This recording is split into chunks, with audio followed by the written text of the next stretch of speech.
না থাকলে যা হয় তোমাদের দুজনে বিড়ি আছে কি দেখেছি তো দিনই যায় এ ভাই বিড়ি আছে না ভাই বিড়ি তো নাই মাঠে কাজ কেমন না 1-150 টাকা যা কাজ করে সংসারে চাল ডাল কিনতে লাগে যায় তো রাতে আগে ধার ধর করে কিনে খাই বিড়ির খুব অভাব বিড়ি কিনতে পাবো ভাই আমরা ইয়ার কাছ থেকে চাষ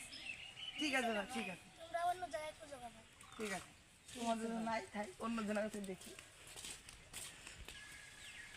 ভাই রে আহ, একটা তো ব্যবসা খুঁজেছি কি ভাই বিড়ি চুরি করা ব্যবসা যাবি বিড়ি চুরি হ্যাঁ তো চাপাই বিড়ি চুরি করি তাই হবে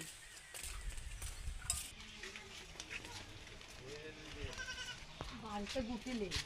ঠিক আছে গুটি মুটি দি তাই করে মুটিটা গুটিলে এনুম নুঙ্গি মুঙ্গি গুটিলে আজ ভালোই আজ